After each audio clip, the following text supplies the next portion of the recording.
भवसंभव भीति सुख संपद करुणानिकेतनम व्रतदान तप क्रियाफलम सहजानंद गुरुं भजे सदा वर्णिवेश रमणीय दर्शनम मंदहास्य रुचिराननाम्बुजम पूजितं सुरनरोत्तमे मुदा धर्मनंदनमहं विचिन्तये त्वं सुकान्तव्रतं कान्तं त्वं कान्तं सर्वदोगतं त्वं गते द्वे गदेवत्वं त्वं वंदे भक्तिकासतम। सर्व अवतारी सर्व कारणना कारण अपना मोक्षदाता इष्टदेव भगवान श्रीहरिना दिव्य सानिध्यमां साराय गढ़पुर प्रदेशना प्राण समान गढ़पुरपति गोपीनाथजी महाराज हरिकृष्ण महाराज एमनी छत्रछायामां આજે કાના તળાવને આંગણે દિવ્ય શાકોત્સવ નિમિત્તે આયોજિત આ પ્રસંગની અંદર ઉપસ્થિત ધર્મકુળ આશ્રિત વાલા સર્વે અમારા સંતો પાર્ષદો સનાતન વૈદિક ધર્મની પરંપરાને જીવંત રાખવા જેને ભેખ લીધા છે અને પોતાનું જીવન સમર્પિત કર્યું છે એવા ઉપસ્થિત તમામ મહંતો, ધર્મકુળ આશ્રિત વાલા સર્વે સત્સંગી હરિભક્તો, સામાજિક રાજકીય અગ્રગણ્ય મહેમાનો, ઉપસ્થિત ધર્મપ્રેમી સર્વે સજ્જનો, સર્વ મોક્ષભાગી જીવાત્માઓ, દરેક ભક્તજનોને અમારા હૃદયપૂર્વક જય સ્વામિનારાયણ. વાલા ભક્તો, આજે કાના તળાવને આંગણે ભગવાન શ્રીહરિએ આજથી 200 વર્ષ પૂર્વે જે લોયાની અંદર દિવ્ય શાકોત્સવ કરીને જીવાત્માને ભગવાનની નિષ્ઠા દ્રઢ થાય, ભગવાનપણાની પ્રતીતિ થાય એવો જે અલૌકિક ચરિત્ર મહારાજે ત્યાં દર્શન કરાવ્યા, એની સ્મૃતિની અંદર સંપ્રદાયની પરંપરા પ્રમાણે આપણે અહીંયા ઉત્સવ આજે આયોજિત કરેલો છે. આપણા શાસ્ત્રોની અંદર મેળાવડા અને મહોત્સવ એનો ભેદ સમજાવવામાં આવ્યો છે. જ્યારે જગતના વ્યવહાર વિષય સંબંધી પ્રાપ્તિ અને તૃપ્તિ માટે કોઈ આયોજન થયા હોય, આપણા સાંસારિક સંબંધો, આપણા સાંસારિક જેને કહેવાય સ્વાર્થ આદિ જે સુખ, એની તૃપ્તિ માટે જે કંઈ આયોજન થયા હોય, આ શરીરના મોજ શોખ માટે કોઈ આયોજન થયા હોય તો એને જગતના મેળા કીધા છે. પણ જ્યારે દેહથી પર થઈને જીવાત્મા પોતાના આત્મ સ્વરૂપની નિષ્ઠા દ્રઢ કરીને આત્મકલ્યાણ માટેનું સાધન કરે ત્યારે એને સત્સંગ અને ઉત્સવ કીધા છે. આ સંસારની અંદર અનેક પ્રકારની જે રીતો છે એ પ્રવૃત્તિ હોય, અનેક સંસ્કૃતિઓ અત્યારે અસ્તિત્વમાં છે, પણ એની અંદર સવિશેષ આપણી ભારતીય સનાતન વૈદિક પરંપરા અને આપણી જે સનાતન ધર્મની સંસ્કૃતિ, એની વિશેષતાનો ડંકો સમગ્ર વિશ્વની અંદર વાગતો હોય તો એની પાછળનું કારણ એક છે કે આપણી એક જ સંસ્કૃતિ જે છે એ જીવાત્માને મુક્તની પદવી અપાવી પરબ્રહ્મ પુરુષોત્તમ નારાયણના એકાત્મ ભાવને પમાડે એવી સિદ્ધિ અપાવનારી હોય તો એ આપણી ભારતીય વૈદિક સંસ્કૃતિ પરંપરા છે. કદાચ કોઈ ભૌતિક સુખને, ભૌતિક વિકાસને આ માનતો હોય તો કદાચ કોઈ રાજકીય સામાજિક વિકાસની માનતો હોય, પણ આપણી સંસ્કૃતિએ જે વિકાસની પરિભાષા આપણને સમજાવી છે, ઉત્થાનની પરિભાષા સમજાવી છે, એ પરિભાષા એ આત્મકલ્યાણની પરિભાષા છે. અને આધ્યાત્મિક જે જાગૃતિ આવે, આધ્યાત્મિક ચેતનાની ચેતના જાગૃત થાય, એને વિકાસનો પથ બતાવ્યો છે. આપણા દર્શન શાસ્ત્રોની અંદર જો કે તત્વજ્ઞાન થોડું ગહન હોય ને ઊંડું પણ હોય એટલે એને ધીરજથી સાંભળવું પડે ને આપણે કેવું છે, પેગડે પગ ને બ્રહ્મ ઉપદેશ, રાત થોડી ને વેહ જાજા. હમણાં બધાની વૃત્તિઓ ધીમે ધીમે રસોડા તરફ જશે, સમય આવશે એટલે પછી અહીંયા એકાગ્રચિત્ત ન રહે, અને એકાગ્રચિત્ત ન રહે તો અહીંથી ગમે તેટલી કદાચ જ્ઞાનની વિજ્ઞાનની વાતો સમજાવવામાં આવે પણ એ આપણા અંતરમાં ન ઉતરે. મહારાજે વચનામૃતની અંદર એક બહુ સુંદર વિકતિ સમજાવી. કોઈ પણ વસ્તુને શાસ્ત્રોની અંદર એક સુંદર સ્થિતિ આપણી શ્રુતિઓની અંદર લખ્યું, ઋતે જ્ઞાનમ ન મુક્તિ, જ્ઞાન વગર મુક્તિ નથી. પણ એ જ્ઞાનનું સ્વરૂપ કેવું એને સમજવું પડશે ને. મહારાજે જયારે આ પ્રશ્ન કર્યો કે જ્ઞાન વગર મુક્તિ નથી, તો સંતોએ શંકા એની અંદર કરી, પ્રશ્ન કર્યો મહારાજને કે આ શાસ્ત્રની અંદર જે જ્ઞાન બતાવ્યું છે જ્ઞાનનું સ્વરૂપ કેવું હોય? તો જ્ઞાનનું સ્વરૂપ જાણવું, કોઈ વિષયને જાણવું. એટલે સંતોએ તરત મહારાજને વાત કરી. મહારાજને કે મહારાજ જાણે તો આખું જગત છે, પરબ્રહ્મ ભગવાનની વાત આખું જગત જાણે છે, માને ન માને જુદી વસ્તુ છે. આ વસ્તુ સમજવા જેવી છે. કોઈ વસ્તુને માને કે ભાઈ હું આ માનું છું, હું સ્વીકારું છું, હું નથી સ્વીકારતો, એ વિષય જુદો છે. પણ આવી કોઈ તત્વની ચર્ચા આ સંસારની અંદર થાય છે એવું તો બધા જાણે છે. બધા જાણે છે કે રામની વાત થાય, કૃષ્ણની વાત થાય, ઘનશ્યામની વાત થાય, મચ્છ કચ્છ વરાદી ભગવાનના અવતારો થયા એની કથાઓ થાય છે, ભગવાનના મૂર્તિ સ્વરૂપના પૂજનની, ઉપાસનાની, ભક્તિની બધી વાતો થાય છે. સંસાર આખું જાણે છે. તો એ જ્ઞાનથી જીવાત્માને મુક્તિ કેમ ન થાય? એના મનના વિકારો કેમ ન ટળે? એના સંશયો કેમ ન ટળે? એને ભગવાનની અંદર અનુરાગ કેમ ન થાય? જ્ઞાન તો એને છે. પછી મહારાજે બહુ સુંદર એની વ્યક્તિ સમજાવી. મહારાજ કે જ્ઞાનનું સ્વરૂપ તમે બરાબર સમજ્યા નથી. જ્ઞાનનું સ્વરૂપ માત્ર જોવું કે જાણવું એ નથી. આપણા ધર્મની વ્યક્તિ બહુ સુંદર, વાલા ભક્તો, જો ધર્મની વ્યાખ્યા આપણા વેદોની અંદર, ઉપનિષદોની અંદર કે શ્રુતિઓની અંદર કરવામાં આવી છે ને, એ ધર્મનું વ્યાખ્યા બધા અહીંયા સંતો, મહંતો કે હરિભક્તો બધા બેઠા છે ને, બધાને ઉપયોગી થાય. ધર્મ છે ને ઉપદેશની વાત નથી, ધર્મ ધારણ કરવાની વાત છે, સ્વીકારવાની વાત છે. આ વાત બહુ પહેલો પાયો એનો આ છે. ધર્મ ઉપદેશથી નથી થતો, ધર્મ આચરણથી થાય છે. અને જ્યારે આચરણની અંદર, અનુભૂતિની અંદર એ વસ્તુ આવે ત્યારે ધર્મ પરાયણતા થાય છે. ધર્મ ધારવાની વસ્તુ છે. ધ્રુવ ધારેતી ધર્મ, જે ધારણ કરી શકાય એનું નામ ધર્મ. ધારણ કરવું એટલે આચરણમાં મૂકવું. આ ઉપરથી પહેરવાની વસ્તુ નથી. નહીતર ઘણા પહેરે છે. મોટા ભાગે કેવું થાય જગતમાં, સમાજમાં, ઉપરથી પહેરેલા ધર્મ હોય ને એટલે આંચળો બદલાય એમ બદલાઈ નાખે છે. હમણાં સંતોએ જે શંકા કરી ને એનું કારણ એ છે, ઉપરથી માત્ર પહેરેલો છે, પણ ઉપરથી પહેરવાથી કોઈ વસ્તુની પ્રાપ્તિ ન થાય. વચનામૃતની અંદર ભગવાન સ્વામિનારાયણે આ વાત શીખવાડ્યું. જ્ઞાનનું સ્વરૂપ કેવું છે? તો મહારાજ કીધું જ્ઞાન એ માત્ર જોવું કે જાણવું કે સાંભળવું એ જ્ઞાન નથી. આપણા શરીરની એક કુદરતે રચેલી જે વૈજ્ઞાનિક ઢબની પ્રક્રિયા છે એની અંદર 3 તત્વને શાસ્ત્રોએ બતાવ્યા છે. એક જીવ તત્વ, જીવની ઉપર આવરણ છે એવા 4 પ્રકારના અંતઃકરણ, મન, બુદ્ધિ, ચિત્ત ને અહંકાર, અને એના કાર્ય વગેરે કરનાર એવી જે કર્મેન્દ્રિય, જ્ઞાનેન્દ્રિય, એનું બનેલું આ શરીર છે.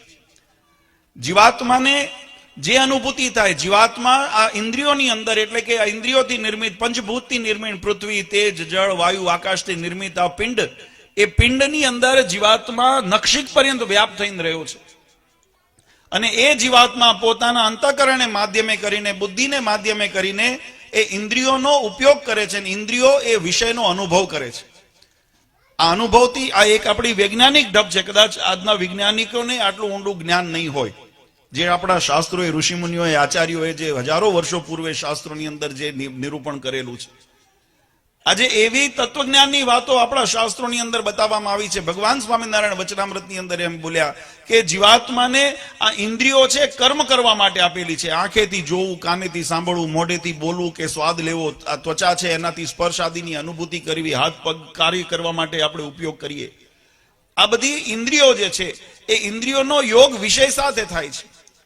અને એ વિષય ઇન્દ્રિયોના માધ્યમથી માત્ર, જ્યારે મહારાજે બહુ સુંદર વાત સમજાવી. આમ તો 2 વચનામૃતની અંદર મહારાજે ભગવાનમાં હેતનો અતિરેક એટલે કે અહોભાવ કેમ થાય, ઉત્તમ ભગવાનમાં હેત કેમ થાય, એનો રીત પણ મહારાજની અંદર આ સિદ્ધાંતને મહારાજે બતાવ્યો છે. અને જ્ઞાનના સ્વરૂપની અંદર પણ મહારાજે આ સિદ્ધાંત બતાવ્યો છે. મહારાજ કહે કે જ્યારે કેવળ ઇન્દ્રિયો તમે વિષયની અંદર પ્રેરાય ત્યારે એની અંદર એ જીવાત્માને કેવળ ઇન્દ્રિયો ઉપયોગમાં આવી એટલે મંદ વેગ નિર્માણ થાય છે. મંદ વેગ નિર્માણ થાય એટલે ખાલી ઇન્દ્રિયોથી જે ક્રિયા થતી હોય ને એટલી જ અનુભૂતિ ક્રિયા ઇન્દ્રિયોથી કરે ને એનો વિસ્મૃતિ જલ્દી થઈ જાય.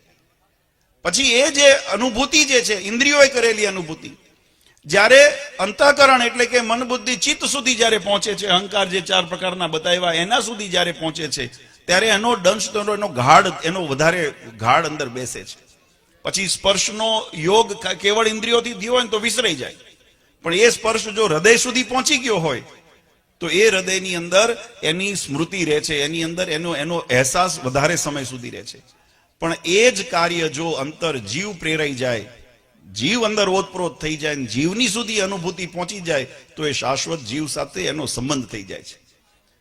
આ વિજ્ઞાનની વાત, આ શાસ્ત્રોની વાત છે. એટલે મહારાજે જ્ઞાનનું સ્વરૂપ બતાવ્યું. મહારાજ કે કેવળ આંખે જોવું કે કાને સાંભળવું એને જ્ઞાન નથી કીધું. અને એવું જ્ઞાનથી જીવાત્માનું કલ્યાણ ન થાય. આજે મહદઅંશે જગતની અંદર જ્ઞાન જે તમે જેને સહજ જ્ઞાન કહેવામાં આવે છે, એ જ્ઞાન ઉપર છલ્લું છે. અને ઉપર છલ્લું જ્ઞાન છે એટલે એની અનુભૂતિ નથી. જ્યારે ઇન્દ્રિય, અંતઃકરણ અને અનુભૂતિ જીવાત્મા સુધી પહોંચે છે ત્યારે એને યથાર્થ જ્ઞાન, એવું જ્ઞાન જીવાત્માને થઈ જાય ને એટલે જીવાત્માનો મોક્ષ થઈ જાય. એની સિવાય બીજો કોઈ માર્ગ નથી. આ સત્સંગ એટલા માટે વાલા ભક્તો અમે ઘણી વખત વાત કરતા હોઈએ કે સત્સંગ ધર્મ એ આપણા આચરણનો વિષય છે.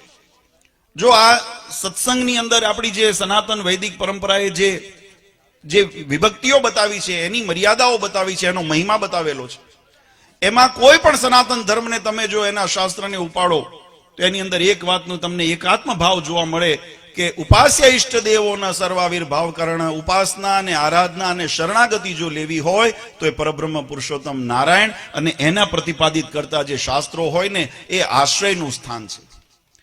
આ વાતને બહુ સમજવા જેવી છે કે આપણે ક્યાં માથું નમાવીએ છીએ, ક્યાં ઝૂકીએ છીએ, કયું સ્વીકારીએ છીએ. જ્યાં પરબ્રહ્મ પુરુષોત્તમ ભગવાન શ્રી હરિ સાથે જેનો છેડો જોડાયો હોય, જે શાસ્ત્ર એ સિદ્ધાંતનું, એ વાતનું, એ ભગવાનના વચનોનું પ્રતિપાદન કરતા હોય, જેની અંદર પરમાત્માના હૃદયગત અભિગમોનો જેની અંદર ભાવ રહેલો હોય, એવા જે સત્શાસ્ત્રો છે એનો આશ્રય કરવાથી જીવાત્માનું કલ્યાણ, એ આશ્રયનું સ્થાન છે. અમારા જેવા આવતા હોય એ ઉપદેષ્ટા છે. એટલે ઉપદેષ્ટા એટલે અમારી પણ એક મર્યાદા છે, અમારે પણ જવાબદારી છે કે અહીંયા મંચ ઉપર આવ્યા પછી એનો અર્થ એ નથી કે તમારાથી અમે કંઈક વિશેષ થઈ ગયા. આ વાત સમજવા જેવી છે. તમે મોક્ષના પથિક છો ને અમે મોક્ષના પથિક છીએ. આ વાત બહુ સમજવા જેવી છે. હા, એટલી જવાબદારી ચોક્કસ છે કે અમે જે અમારા ગુરુજનો થકી કે વડીલો દ્વારા, પૂર્વ આચાર્યો દ્વારા શાસ્ત્રને જે સમજ્યા એને યથાર્થ સમજ સ્વરૂપની અંદર અમારા હિત માટે અમે ઉપયોગ કરીએ. મારે જો ભજન ન કરો ને તો મારું કલ્યાણ ન થાય. આ વાત નિર્વિવાદ છે. ભગવાનની આજ્ઞાનું જો પાલન ન કરીએ તો અમારું પણ કલ્યાણ ન થાય. એટલે એ કલ્યાણનું સાધન છે. ભજન, આજ્ઞા અને ઉપાસના એ ભગવાનના કલ્યાણનું સાધન છે. પણ અમે જ્યારે એને સ્વીકાર્યું હોય ને અમારા જીવનની અંદર, એટલે અમારી બે જવાબદારી આવે. આ મંચ ઉપર બધા બેઠા સંતો, વક્તાઓ, મહંતો બધાની, કે અમારી જવાબદારી આવે કે એ આજ્ઞાનું અમે પણ પહેલા પાલન કરીએ, એને અનુસરીએ, અમારા જીવનમાં દ્રઢ કરીએ.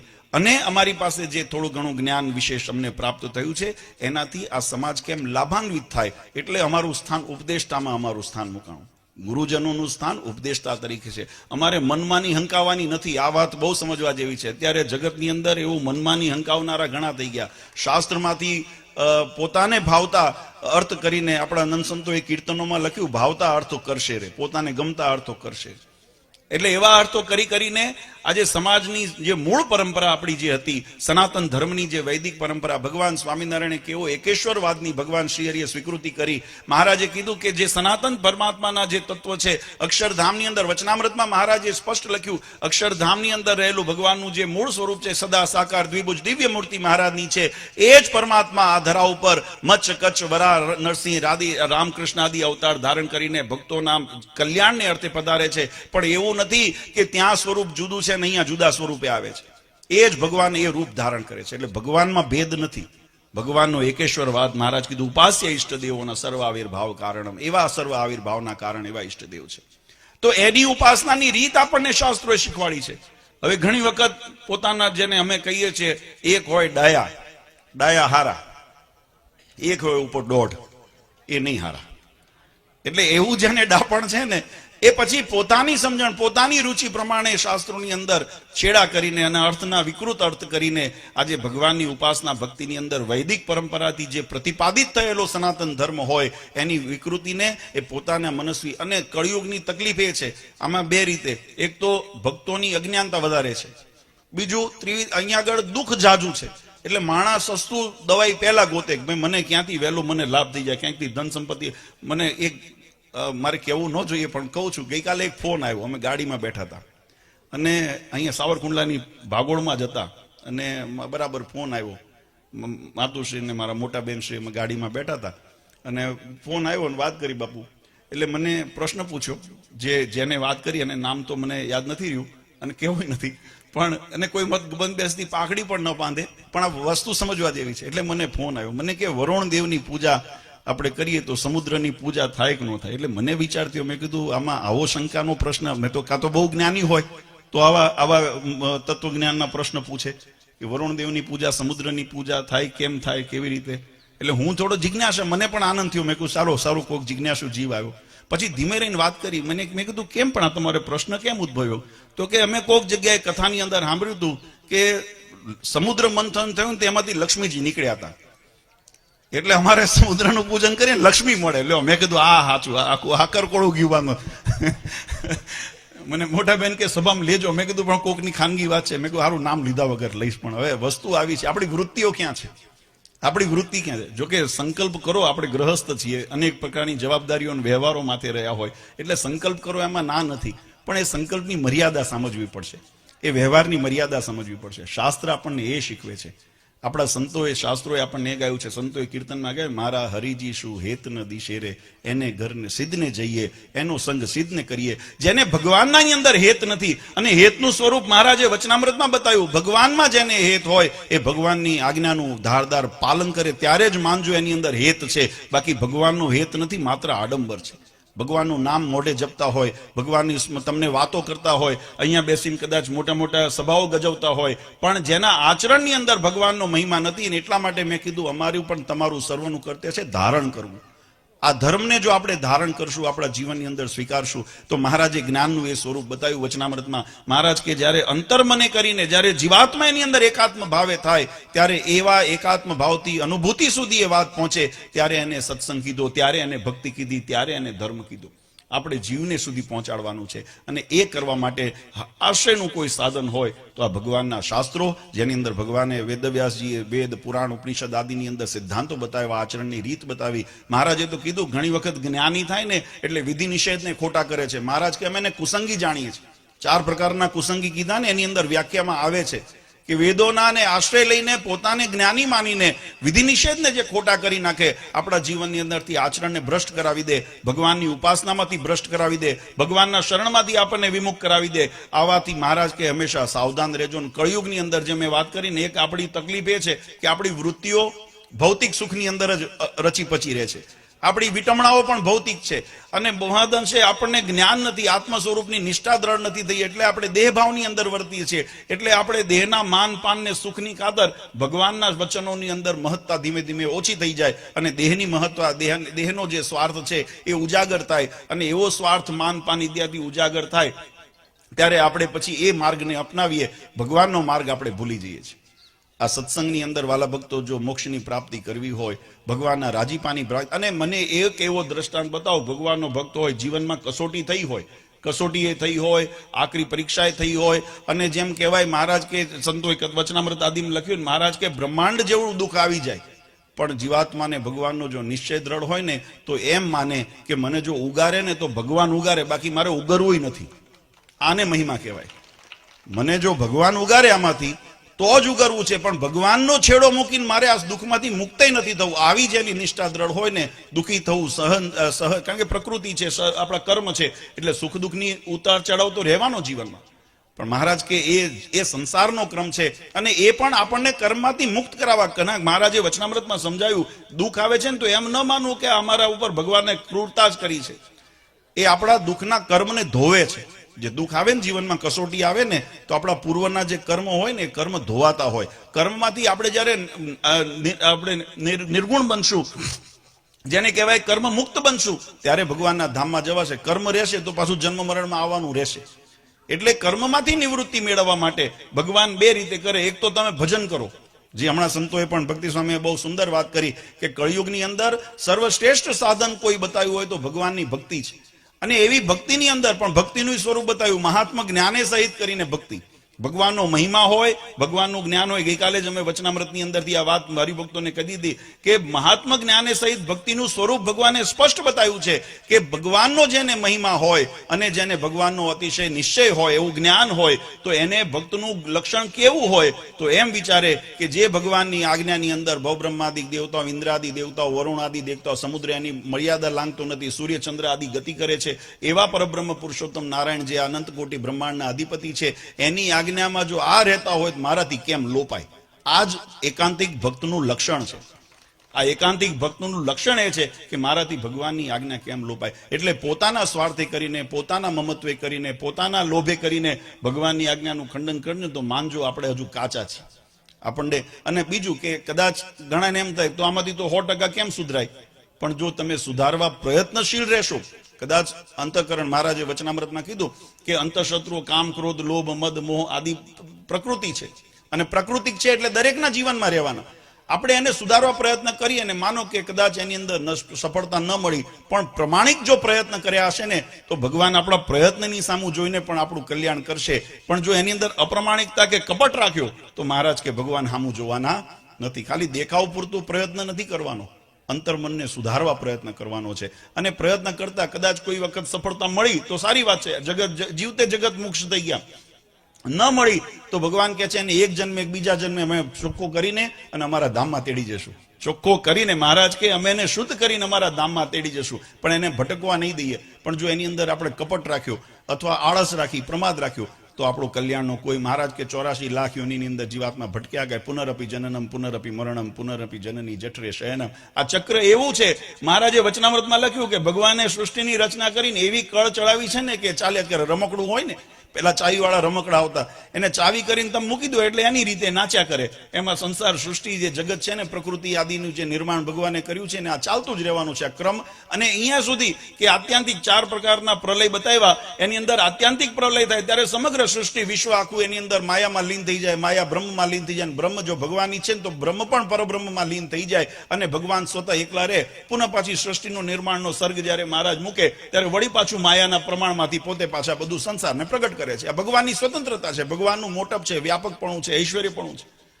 એટલે ભગવાનની મહત્તાને સમજવી ઘણી વખત કઠણ છે. પણ મહારાજે એક વચનામૃતમાં બહુ સુંદર વાત કીધી. વધારે સમય નથી લેવો કારણ કે હવે ધીમે ધીમે બધાની વૃત્તિઓ પાછી બદલે. એને પેલા મર્મની વાત કરી દઉં. ભૂખ લાગી છે ને? શરીરની ભૂખ લાગી કે આત્માની ભૂખ?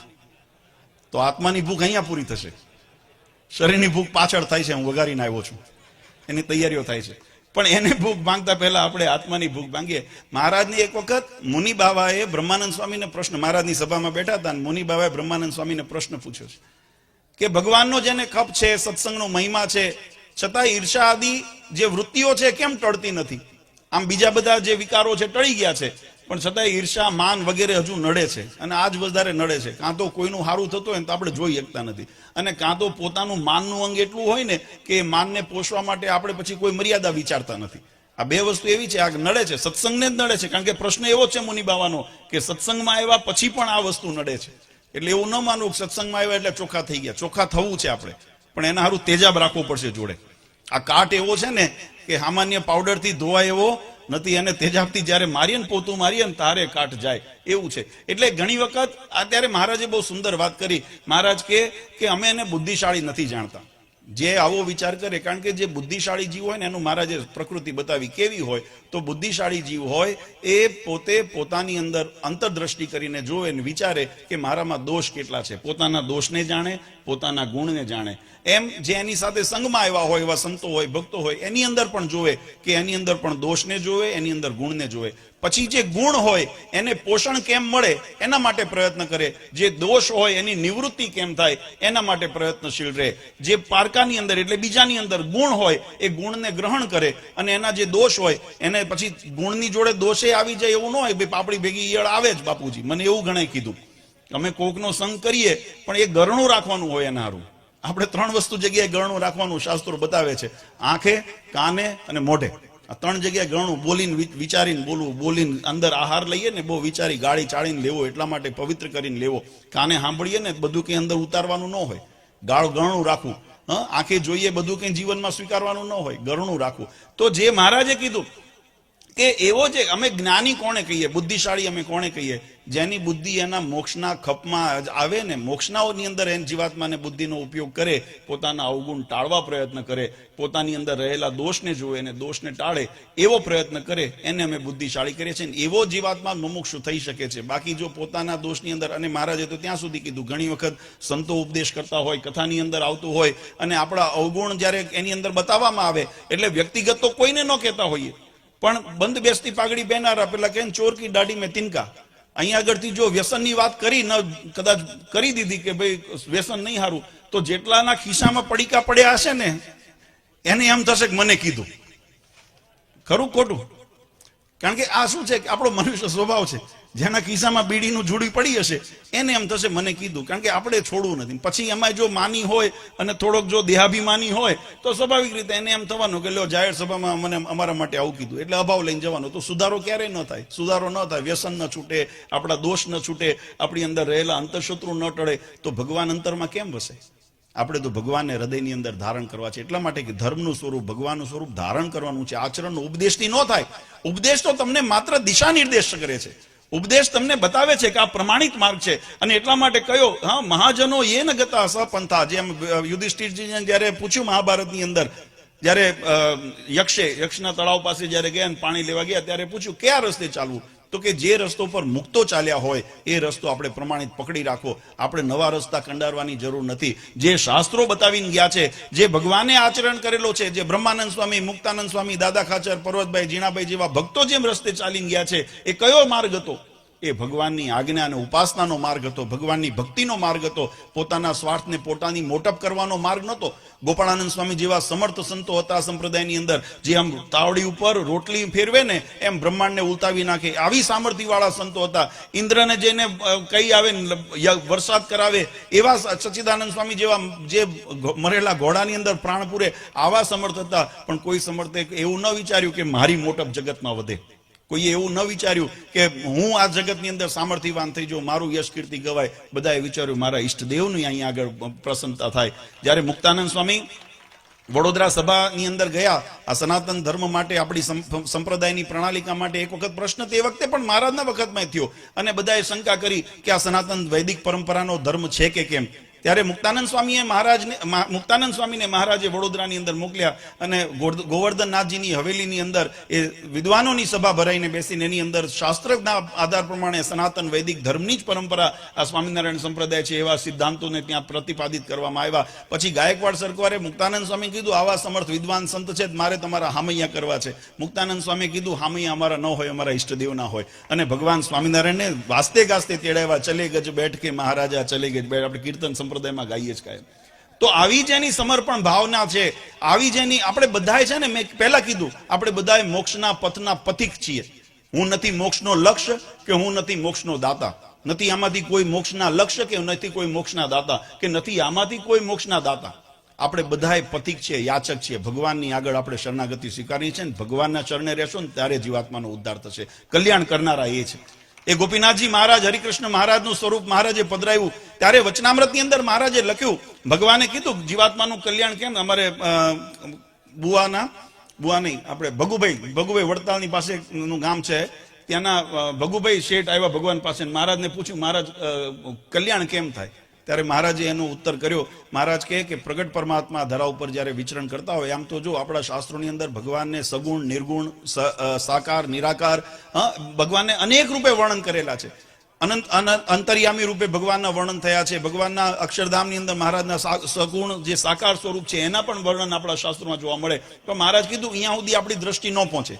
તો જીવાત્માના કલ્યાણને અર્થે ભગવાન આ ધરા ઉપર મૃત્યુલોકની અંદર ભગવાન પધારતા હોય. આ એક બ્રહ્માંડમાં નહીં, આવા અનંત બ્રહ્માંડો છે જ્યાં ભગવાન જેવા સ્વરૂપે ઈચ્છે એવા સ્વરૂપે ભક્તોના ભાવ પૂર્ણ કરવાને માટે પોતાની સ્વતંત્ર શક્તિનો ઉપયોગ કરીને, સ્વતંત્રતાનો ઉપયોગ કરીને ભગવાન એ રૂપે ત્યાં દર્શન દે છે. આવું વચનામૃત કહે છે. તો ભગવાન જ્યારે આ ધરા ઉપર પધાર્યા હોય ત્યારે મહારાજ કપિલાદિ જે અવતારો થયા, તો એ મહારાજના સાધુ રૂપે અવતારો એટલે કે સંત યુક્ત, ગુણે યુક્ત થયા. ત્યારે મહારાજ 30 લક્ષણે યુક્ત પોતાનું જીવન કરતા હોય. ભગવાન રામ રૂપે, કૃષ્ણ રૂપે, રાજા રૂપે જ્યારે પરમાત્મા વિચરણ કરતા ત્યારે એ રીતે એમના લક્ષણો હોય. પણ મત્સ્ય, કચ્છ, વરા આદિ અવતાર ધારણ કર્યા ત્યારે એ રૂપે પોતાના ઐશ્વર્યના દર્શન કરાવ્યા. પણ એની અંદર ભગવાનપણાનો વિશ્વાસ થાય. કારણ કે દેખાય કેવા? મત્સ્ય અવતાર થયો તો દેખાતા હતા કેવા? માછલા જેવા.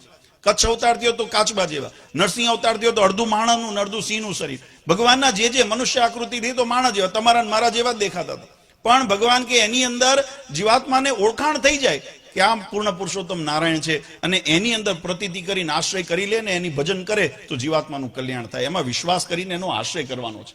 અને એ પરમાત્મા જ્યારે ધરા ઉપર ન વિચરતા હોય, એટલે કે મનુષ્ય ચરિત્ર ન કરતા હોય, આમ તો ભગવાન અખંડ આપણી વચ્ચે જ છે. ભગવાન સંસારમાંથી ભક્તોને મૂકીને ક્યારેય જતા નથી. રૂપ બદલે છે.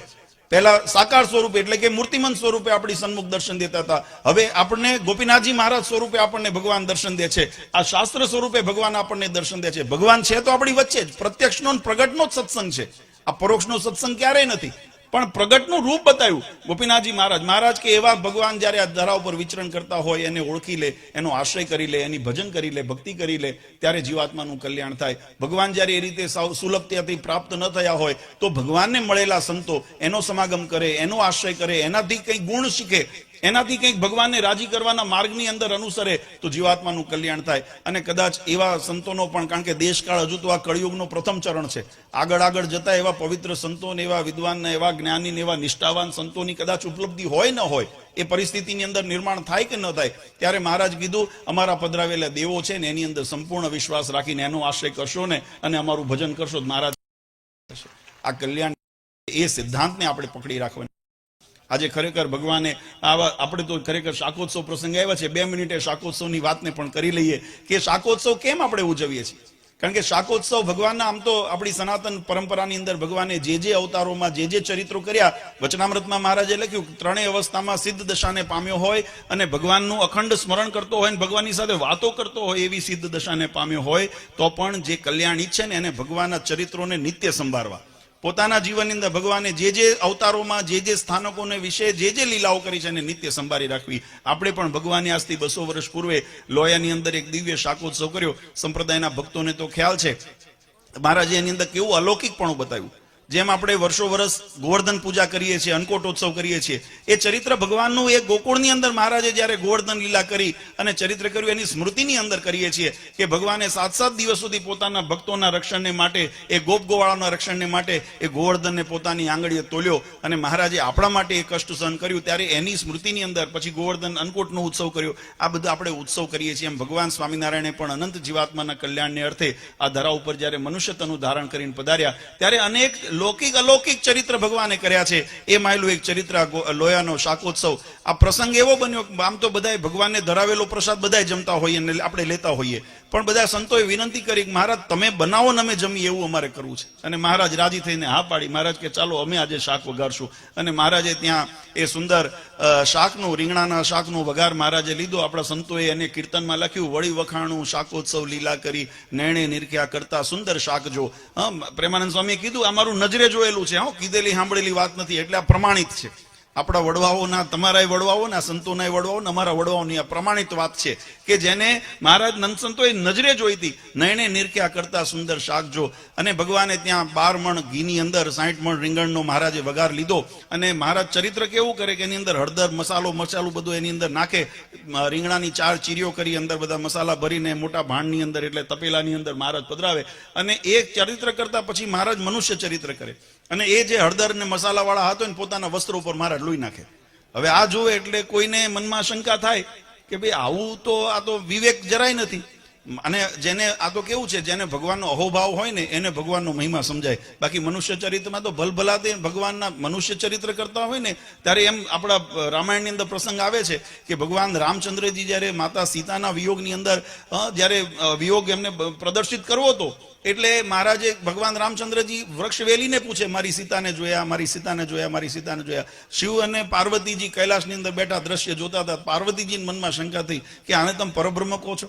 આ ભગવાન રામચંદ્રજીને તમે ભગવાન કહો છો? આ તો એક સામાન્ય મનુષ્યની જેમ પોતાના પત્નીના વિયોગની અંદર વ્યાકુળ છે. અને ભગવાન કેમ કહેવાય? એ તો ભગવાન તો માયાથી પર છે ને, રજ સત્તમ ગુણથી પર છે, ગુણાતીત પરમાત્માને કહેવામાં આવે છે. તો એને તો જગતનો શા માટે મોહ હોવો જોઈએ? આ તો સામાન્ય જીવની જેમ મોહિત થયા છે. એટલે આ બધી વિષય કથા બહુ વિસ્તારતી છે. પછી ભગવાન માતાજી પરીક્ષા લેવા આવ્યા, ભગવાનને પરચો દેખાડ્યો, પછી એમ થયું કે ના આ તો ભગવાન છે. એમ ભગવાન સ્વામિનારાયણની અંદર પણ ઘણી વખત આવા શંકા કુશંકા થઈ.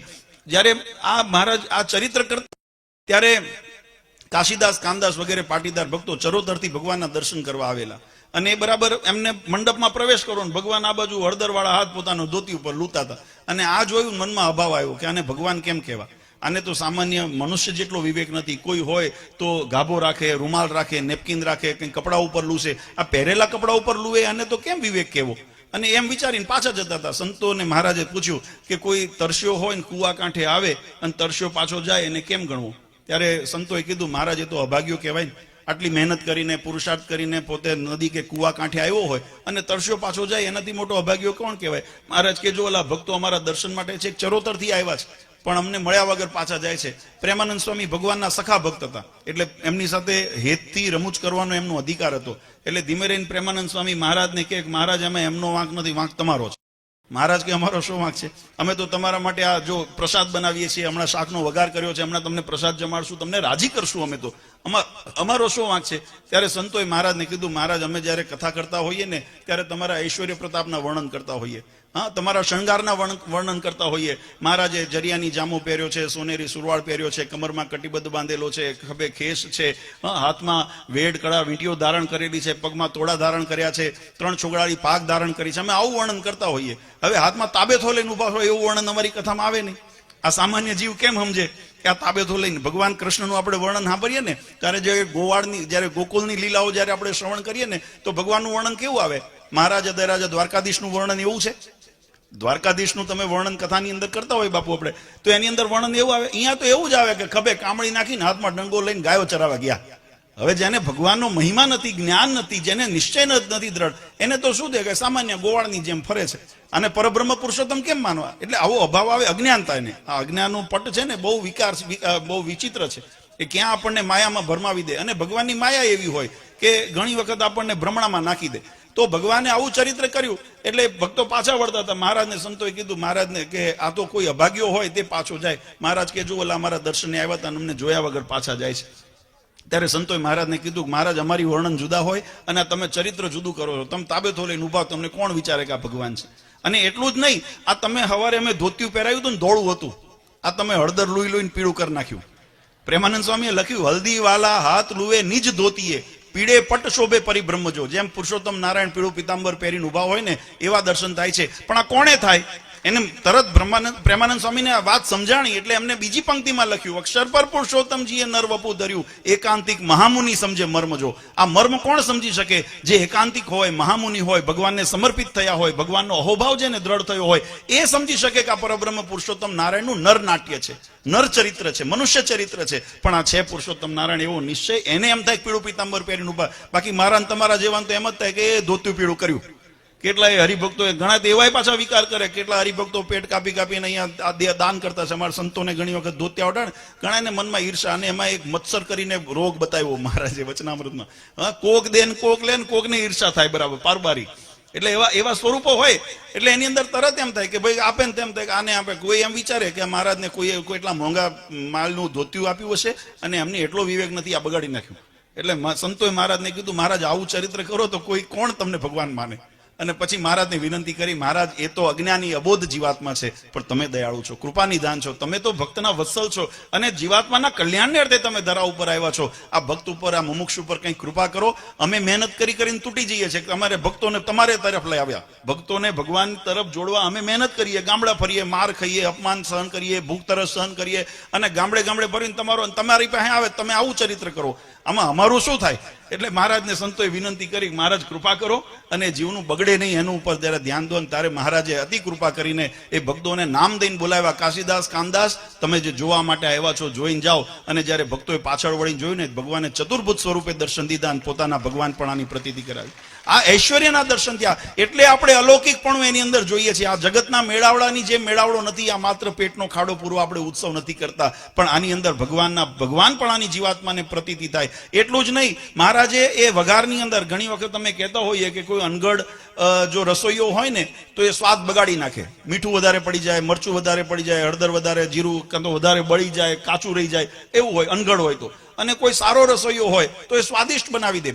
પણ એ સ્વાદને ફેરવવાની તાકાત એનામાં પણ હોતી નથી. એ પરબ્રહ્મ પુરુષોત્તમ નારાયણે કરી શકે. ભગવાને કર્યું એવું કે જયારે વઘાર કરતા મહારાજે એની અંદર એવો પ્રતાપ મૂક્યો કે રીંગણા ખાય અને જેને જેવો ભાવતો તો એવો સ્વાદ આવે. આપણા સંતોએ કીર્તનમાં લખ્યું અમે મેસૂબ, મોહનથાળ, મિષ્ટાન અનેક પ્રકારના બનાવ્યા હતા પણ બધાય પડ્યા રહ્યા. ભક્તોએ માત્ર શાક ખાઈ અને તૃપ્ત થયા. જેને જેવું ભાવતું હતું એવી તૃપ્તિ થઈ. કોઈને જેવું જેની લાગણી જેવી જેને સ્વાદ હતો એવો સ્વાદ એને આવ્યો. આવો પ્રતાપના ભગવાને દર્શન કરાવ્યા. આજે એ સ્મૃતિની અંદર આપણે ઉત્સવ કરીએ છીએ કે આવીને આવી નિષ્ઠા આપણી દ્રઢ થાય.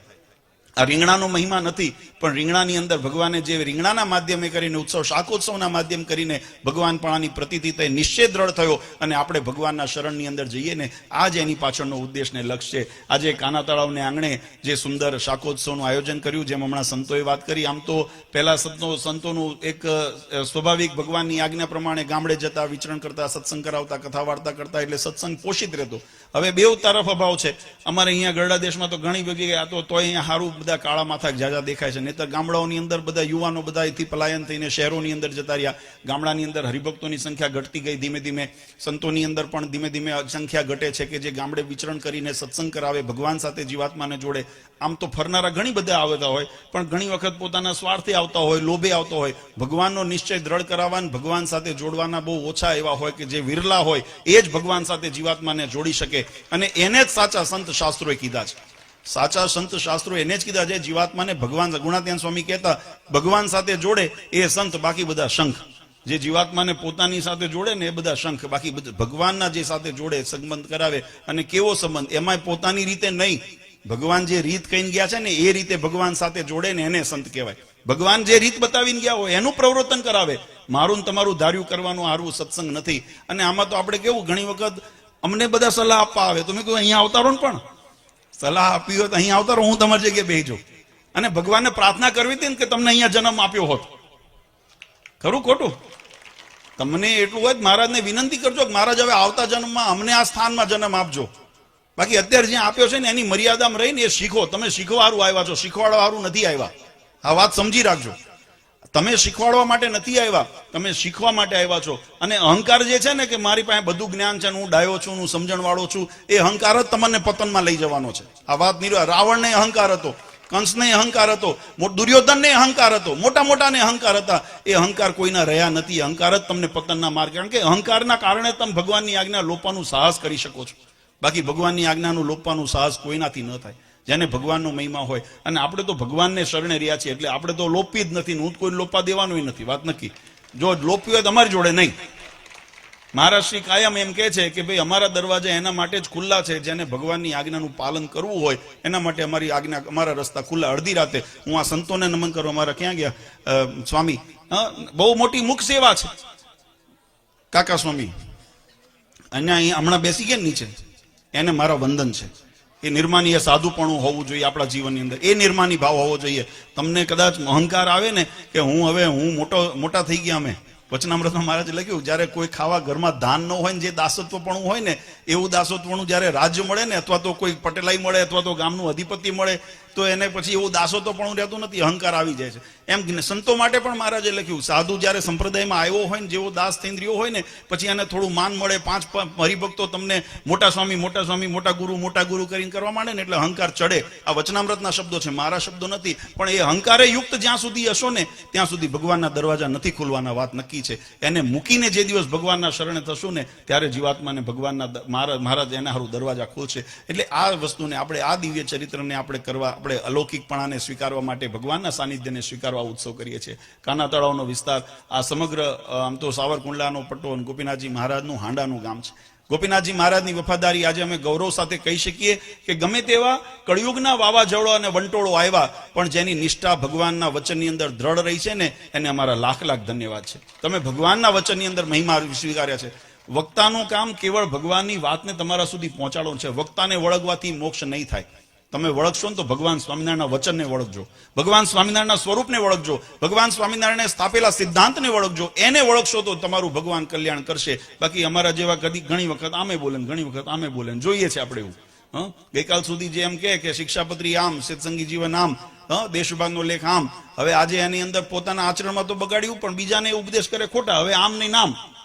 નિર્વિકલ્પાનંદ સ્વામીનો પ્રસંગ છે ને, આવા જો કે ઘણા પ્રસંગ છે, પણ સમયનો ઘડિયો 12:30 થયો છે, એટલે આપણે હવે વધારે સમય નથી લેવો. આજના આ શાકોત્સવના પ્રસંગે જે ભક્તોએ, નામી અનામી ભક્તોએ એની અંદર પોતાની સેવા કરી છે, યજમાન પદ સ્વીકાર્યું છે, અમારા યુવક મંડળના સભ્યો જેને ખૂબ મહેનત કરીને આ ઉત્સવને સાકાર કર્યો છે, અમારા બધા સંતો કે જેમને આ ઉત્સવની અંદર અહીંયા ઉપસ્થિત રહી હરિભક્તોને બિરદાવ્યા છે, એમને પોતાનું પ્રોત્સાહન આપ્યું છે, અને અમારા તમામ જે ગઢપુર દેશના, જુનાગઢ દેશના પણ આમાં ઘણો છેડો અમારે લાગુ પડતો હોય એટલે બધા ભક્તો અહીંયા આવ્યા છે. એ બધાને અમે ખૂબ ખૂબ અંતરની શુભકામના આપીએ છીએ. તમારા જીવનની અંદર ભગવાનનું દ્રઢ જ્ઞાન, ભક્તિ, વૈરાગ્ય દ્રઢ થાય, ભગવાનના નિયમ નિશ્ચય પક્ષની દ્રઢતા રહે. ગોપીનાથજી મહારાજ, હરિકૃષ્ણ મહારાજ તમારા સમગ્ર સત્સંગ પરિવાર ઉપર કાયમ કૃપા વરસાવતા રહે અને આપણે સાથે મળીને જેમ આપણે એક માર્ગના પથિક છીએ તો આપણો માર્ગ ભગવાન નિષ્કંટક રાખે અને ભગવાનના ધામ સુધી નિર્વિઘ્નપણાથી આપણે પહોંચી શકીએ એવી આપણને બળબુદ્ધિ શક્તિ મળે એવી ભગવાન શ્રી હરિના ચરણારવિંદમાં પ્રાર્થના કરી પરમ પૂજ્ય સનાતન ધર્મ ધુરંધર આચાર્ય શ્રી અજેન્દ્ર પ્રસાદજી મહારાજ,